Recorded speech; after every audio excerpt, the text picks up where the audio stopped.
दोस्तों, एक कहावत है कि जो दिखता है वो बिकता है, लेकिन क्या हो अगर जो दिख रहा है वो असल में हो ही ना। आजकल जब हम सुबह उठकर अपना इंस्टाग्राम या यूट्यूब खोलते हैं तो हमें हर दूसरा इंसान मजे में दिखता है।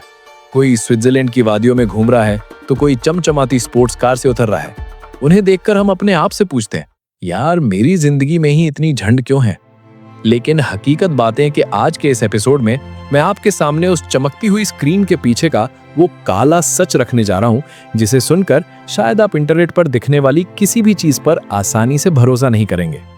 ये कहानी है कबीर की, एक ऐसा लड़का जिसने मशहूर होने के लिए एक ऐसा रास्ता चुना जिसने उसकी असली पहचान ही मिटा दी। कबीर एक छोटे से शहर का रहने वाला 23 साल का लड़का था। घर की हालत बहुत साधारण थी। पिता एक छोटी सी दुकान चलाते थे और कबीर दिन भर अपने फोन में डूबा रहता था। उसे बस एक ही धुन सवार थी, मुझे वायरल होना है। उसने कॉमेडी वीडियो बनाए, डांस किया, मोटिवेशनल बातें बोली, लेकिन कोई फायदा नहीं हुआ। उसकी वीडियो पर बमुश्किल 50-60 व्यूज आते थे। कबीर अंदर ही अंदर घुट रहा था। उसे लगता था कि दुनिया सिर्फ पैसों वालों को या सुंदर दिखने वालों को ही पसंद करती है। तभी एक दिन रात के 2 बजे इंटरनेट खंगालते हुए उसे एक ऐसी तकनीक के बारे में पता चला जिसने उसकी किस्मत या कहूं तो उसकी बर्बादी का दरवाजा खोल दिया।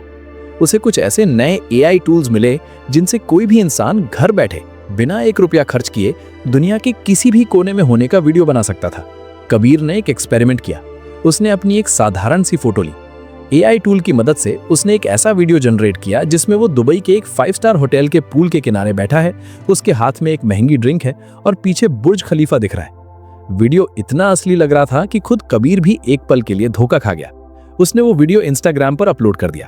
कैप्शन लिखा, सक्सेस की तरफ पहला कदम, #दुबई डायरीज, #हसल।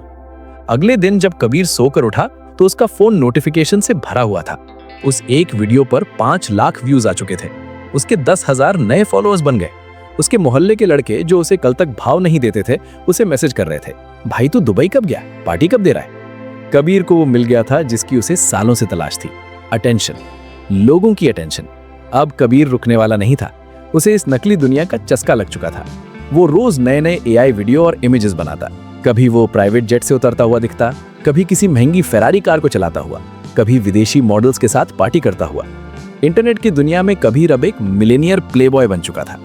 देखते ही देखते उसके फॉलोअर्स मिलियंस में पहुंच गए। लड़कियां उसे प्रपोज करने लगी, ब्रांड्स उसे कोलैबोरेशन के लिए मैसेज करने लगे। लेकिन दोस्तों, झूठ के पांव नहीं होते, वो ज्यादा दूर तक दौड़ नहीं सकता। कबीर इंटरनेट पर तो राजा था, लेकिन असल जिंदगी में वो आज भी उसी 10 बाय 10 के सीलन भरे कमरे में बैठा था।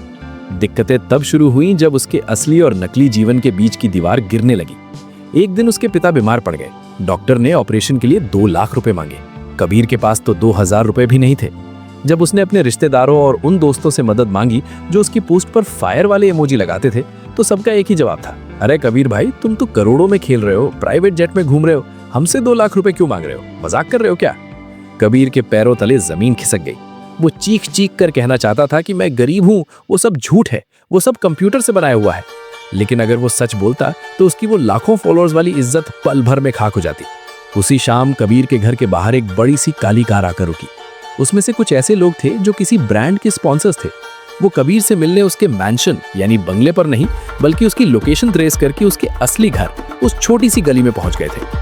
जब उन्होंने दरवाजा खटखटाया और सामने एक पुराने फटे कपड़ों में एक लड़के को देखा, तो उनके मुंह से जो पहला शब्द निकला, उसने कबीर की पूरी नकली दुनिया को ताश के पत्तों की तरह बिखेर कर रख दिया। दोस्तों, कबीर के साथ उस दिन क्या हुआ, कैसे उस एक झूठ ने उसे उस मुकाम पर ला खड़ा किया जहां से ना वो आगे जा सकता था ना पीछे, ये जानेंगे हम हकीकत बातें के अगले हिस्से में। अगर आपको ये कहानी यहाँ तक झकझोर गई हो तो कमेंट्स में पार्ट 2 जरूर लिखें और वीडियो को लाइक करें।